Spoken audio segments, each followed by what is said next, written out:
TDC workers are keeping stations and transit stops clear. They were helped overnight by city crews focused on clearing routes and stops for this TDC's morning's commute.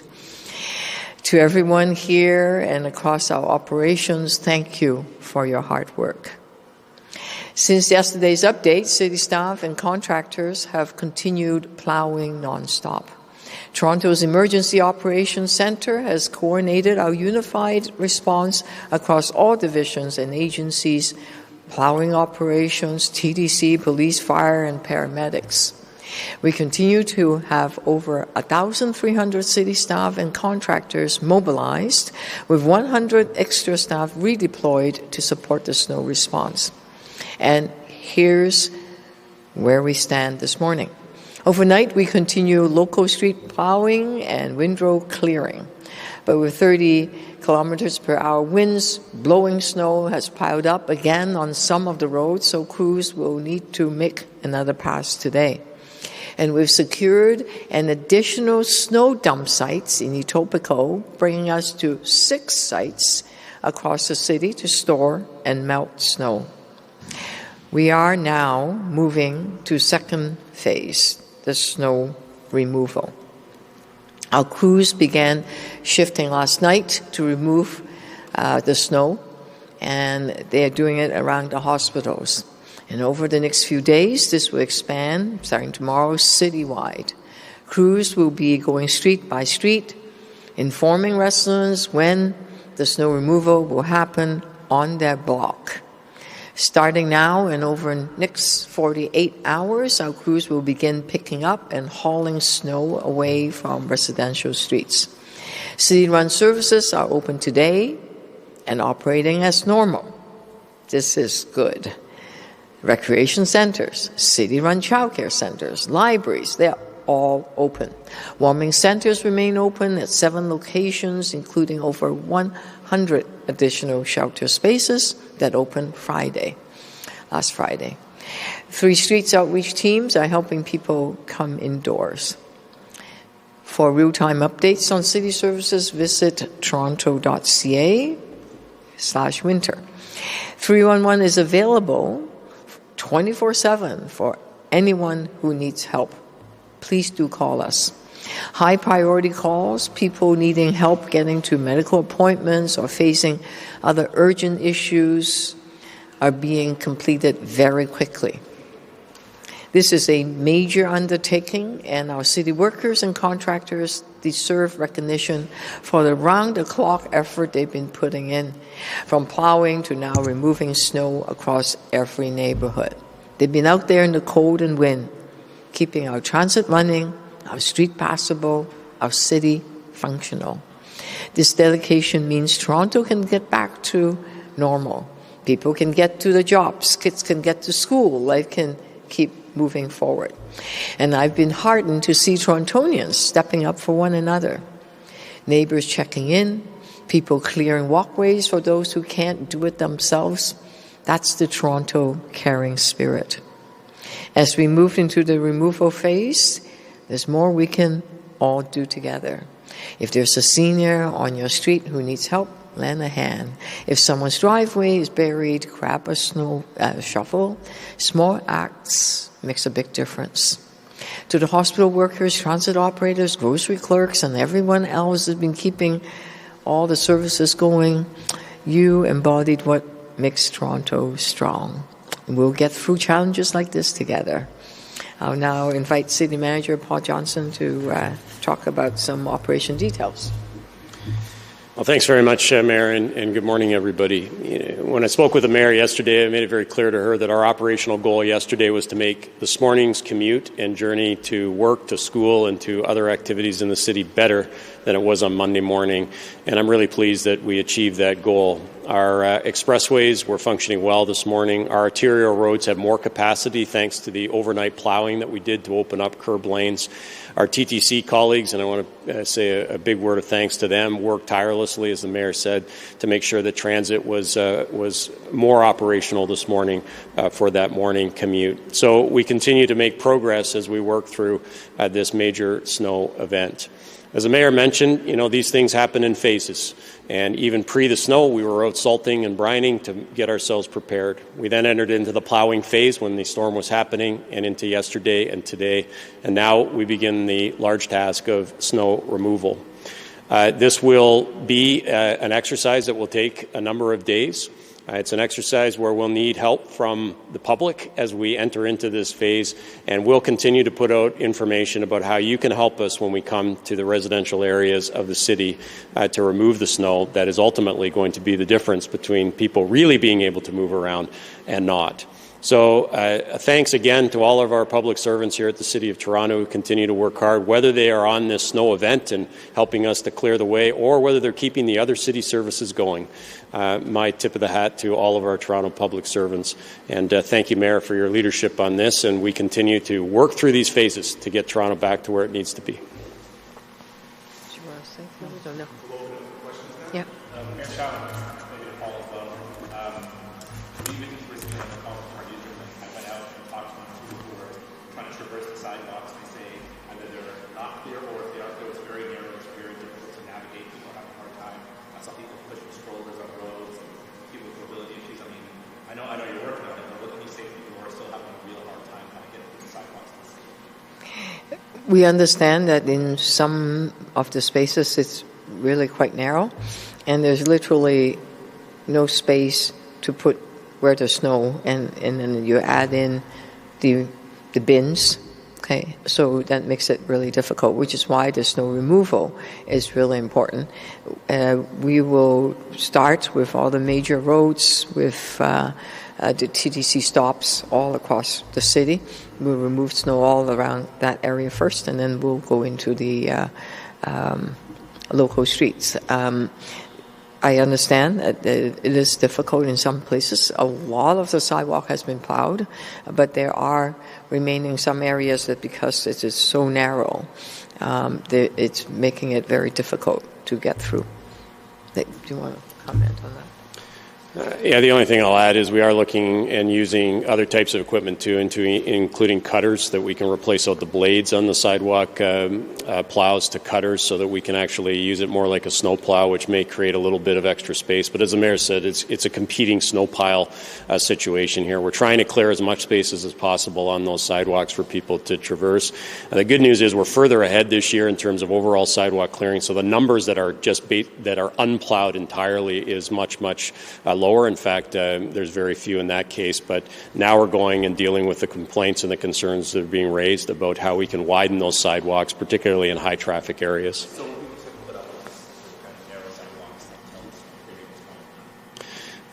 So I think people need to realize that we're continuing to do this in phases. So the first phase is let's clear it in some way so you're not traipsing through nearly 2 feet of snow in certain cases. The next phase will be widening it so it can be used by folks that may have mobility devices or strollers. And then the final phase will be the removal, which will actually increase the capacity across the sidewalk. So rather than saying, put up with it, I would say that, recognize what phase we're in right now. We're trying to keep people moving. It isn't at the full capacity yet, but we're going to get there in the next few days. I want to encourage people that have difficulty, especially because they might be on a walker or in a wheelchair, to give 311 a call, and we have staff coming out to assist. And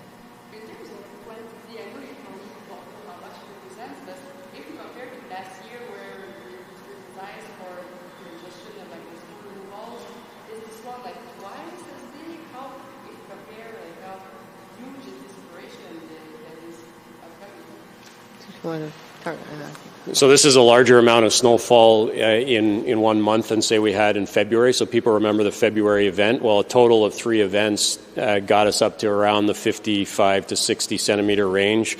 With our 2 events in January alone, we're in some places up to 90 centimeters or more. So this is a bigger event now. I don't know where the season's going. I keep asking Mother Nature to give us a bit of a break for a while, but I'll wait back for that phone call. But the reality is that this is more snow, It's why, as the mayor announced, we're looking at additional capacity. A little less for our city operations, but now we're helping out folks like the TTC who also have issues with the storage of their snow. So we're opening up more capacity. But the melters are fully operational, which is good, which we didn't have last year. So we'll be able to handle more capacity, but it is definitely bigger than what we experienced last February.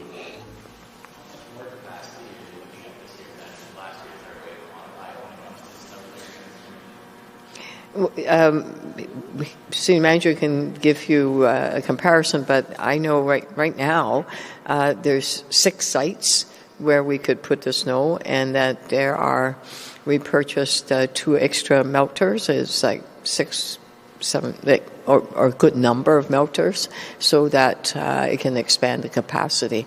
And I'm not sure they were available last year. No, so the difference this year is we have more melting capacity. Last year, the melters we had, some of them weren't functioning through some of the seasons, so it means when you're piling it there, you are going to it's like filling a glass, you're going to get to the top.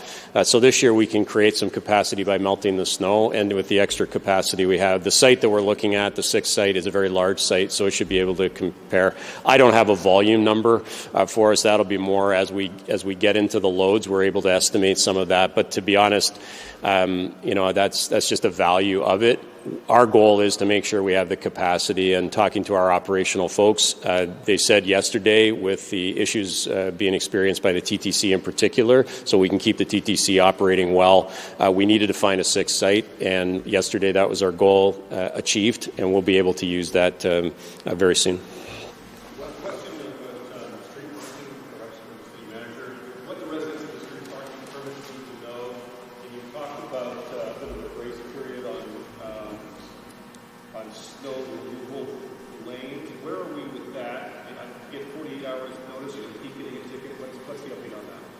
So as we get into the snow removal piece, particularly for the residential permits and things like that, we'll give some more detail for people so they're aware. But what we do is we sign so people know that we're coming. And we may allow then for certain things to happen in parking where we're not worried about enforcement, because we may want all the cars to get to one side of the street, even though it may say no parking, so we can go down the other side of the street. But we'll make people aware. We actually go door to door knocking when we come to do the residential snow removal, so that will help people understand what's coming next.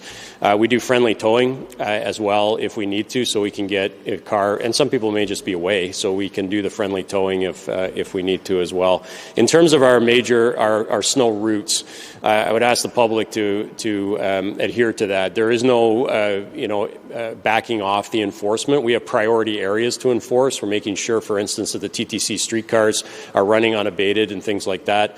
But those snow routes, they remain in effect. The bylaw remains in effect because we are shifting into that removal, and our contractors will be out. We won't have a lot of time to say to folks, okay, now we're into it. Please stay off those snow routes so we can get them clear.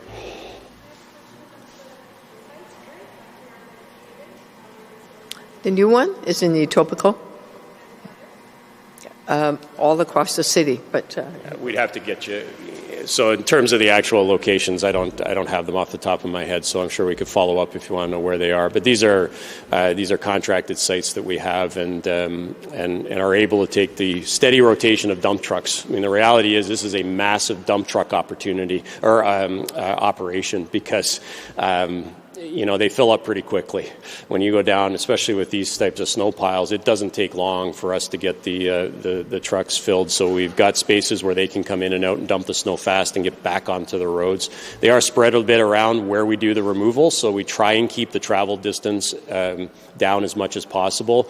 So certain areas may use certain dump sites. That way we can keep them going back to their routes as fast as possible. Mayor Chow, another issue, if I could, we're at a TTC yard, so let's give up the Edmonton Crosstown. Auto report servicing that February 8th is the day. We know Mandy Molly is speaking in front of the Region Board of Trade right now. If February 8th is the day for it to be open, is the city ready, is the TTC ready to operate in the Crosstown? You've been calling in for a long time, so it's a relief as well. I believe the TDC is targeting to start the phase opening of Line 5, and the Eglinton Crosstown is long time coming. I can't wait. I know it's in February and likely going to be on February 8th.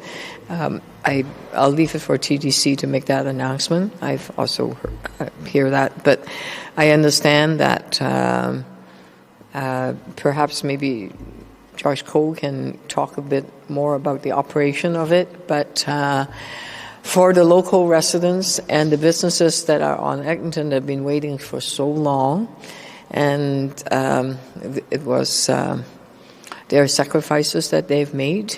I hope the line opening will bring a lot of customers back onto Eglinton. They will revitalize and renew that whole area. The City of Toronto came in recently and paved Eglinton and made it very smooth. We did it very fast, actually. It was just very impressive how quickly Eglinton were able to be repaved so that when the line opens, the whole area would feel that, we are ready to open for business. Because a lot of the business owners that I've met in the area, they've been hurting. Our Queen's Park Board talked to Mayor Olivia yesterday one-on-one, and he said that he is concerned that there could be similar problems that we see on the bridge on Eglinton. If you know that going in, is that a concern for you? Is that a red flag? Sure. Thanks for that question. I think it's a good one. We've learned a lot from Line 6, and that's why, to the Mayor's point, as we target a February phased opening, we want to take a different approach. And so we want to make sure that, the opening is gradual, that we're actually bringing our customers along with us in kind of a feedback loop and using that feedback to improve performance. There's enhanced accountability that we're putting back on the owner, who is Metrolinx, and the maintainer, who is CTS. Also, of course, we want to make sure there's a more coordinated and enhanced communications approach. And I think the last part is that one of the key learnings is that full opening will happen when we see the results and the performance. It will not be a date on the calendar. It will be when we hit those milestones and we see the performance. So we won't have full service so we're targeting this date in February. It won't be full hours yet when we open, and part of that is exactly from the learnings we've seen on other lines, where we want to make sure that we're stress testing it. Our customers are giving us feedback on that. We're pressing and making the accountability really clear for the maintainer. Just a reminder, we cannot touch or fix these lines. It is a private maintainer, and Metrolinx being the owner, and so we want to enhance and push a level of accountability on that, what we're learning as operators and what we're getting from our customers back to our partners to make sure that those fixes are happening. And so initially the service will not be the full schedule, but we're adjusting our bus schedules to make sure that it can meet those needs. Just to understand the phase schedule, do you mean that there will be less frequent service? Do you mean that it will only be open between 8 and 8? Yeah, with a phased approach, it will be the duration, so the time of day that it's open. So it won't be open as long as it will be eventually when we've kind of fully stress tested. We've gotten that customer feedback. We've pushed back to the owner and maintainer. At that point, when we feel and we've demonstrated, and so it's not just let's pick a date. It is the demonstrated performance is there. That's when the hours begin to extend further and further. We'll have more details on that soon. What we're doing right now is we've adjusted our bus schedules, and so with more information in the coming days, we'll give a sense of that too. Key to all of this is to make sure that we have a really good and robust protocol for our customers to go on this journey with us, and to make sure we're using that, capturing it, and incorporating what that feedback is. And so that will be part of it, is a really enhanced customer communications effort. Line 1 and Line 2 were shut down, open air areas, pretty much all the finish was shut down because of snow. It's likely that perhaps Eglinton Crossman was up and running, we have snow that will be shut down. Is the city, is the TTC, is a better way to clear trash? I'll let the city chime in too. So we recognize that this storm was unique, right? To get that amount of snow in that short period is not a common storm. But the fact is, the TTC does have track, some of it built in the 50s, that is exposed to the elements. And so while we wish we could turn back the clock and have that all covered, at times when you get that much volume of snow, it requires unpacking that snow around the critical infrastructure. And so what we've done and what we'll continue to do is add to that heating infrastructure so those key pieces are dealt with. And so that's happened now, and I think that's why we've been able to get back on track sooner this time. And we'll continue to impress those same learnings and our experience. I think I mentioned recently that we have 100 years plus of that operating experience on our partners, the private maintainer and the Metrolinx as the owner, to make sure they're adopting similar practices to make sure that open air rail is operational in the winter. Mayor Chow, I just get your comment on sort of Josh Olivia said in terms of, are you hopeful that all these steps that TTC is taking will help to avoid kind of risks and I know I saw you mentioned Metrolinx a bunch of times, Josh. Is there a bit of jostling back and forth between who's responsible here, TTC and Metrolinx, or are you guys working collaboratively? Well, what I'm very encouraged is today, the tracks that are on our subway, that some of them are exposed, are working because we had 1,000 TDC workers and half of them knee-deep, digging it out overnight. And I have full confidence, yes, that it made it work, okay? So the people commute was relatively smooth, other than there was a minor issue is not because of TDC. So I have full confidence in TDC in how they operate. So as it comes to who's the operation, the people that are driving, I have full confidence. As to whether the switch will work, whether the heating device will work, that's really up to Metrolinx, who's the owner of the line, and CTS in this case, which is the people responsible for maintenance. The TDC really does not have the capacity. We are not allowed to do the maintenance. So just same with the Finch line, it's Mosaic. So any infrastructure, anything that is dealing with fixing the tracks and the switches and the signals, all of that really belongs to Metrolinx and their the private partners. Last question over here. Paul, you mentioned snow removal, asking the public to do some things to help out. Is that mostly just moving their tires, or what should they be expecting? So yeah, I mean, as we get to an area, if we're removing snow in those areas, there'll be specific things that they'll be asked to do to help us make sure that that's as efficient and effective. And this is all about helping them to get their street back to what they expect, because I know parking's a premium, and if it's permit parking and things, people are saying, hey, we're paying for this privilege, let's get back to it. So we'll have a good sense of that as we go through today and start to publish that. Don't want to get that out too early because, of course, this is going to take a number of days. So we'll also be talking about where in the city we're starting, how we're moving across the city to do the removal. In the meantime, clear the other areas that you're responsible for as residents in this city. Help your neighbors, as the mayor say, to do the same thing. And so I think if all that's clear around us, we'll be able to come down, clear what we need to clear, remove that, and get our roadways in those local areas back to where they need to be.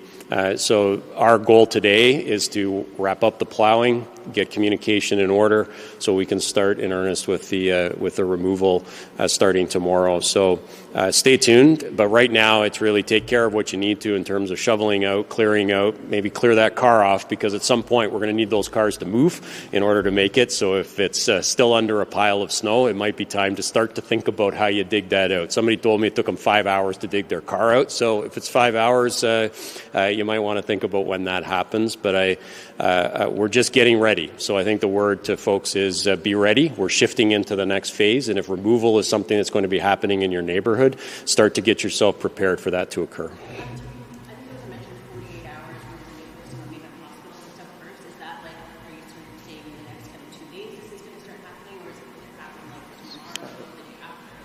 So removal in priority areas already occurred and is occurring. So hospitals, last night we did the east side of University Avenue. We've been doing TTC stops for almost 24 hours. What we're talking about is residential streets for removal. That will start to roll out tomorrow. And again, there will be notices, there will be door knocks, the usual routine. This is not again, it's not brand new. It's a better order of operations. We have a better plan in place. But removal, people know what's coming. We're going to help prepare people a little bit with our communication, which in past years maybe hasn't been as sharp as it needs to be. But in terms of those priority areas, they will remain part of our removal, even as we shift into doing more of the residential streets. Thank you.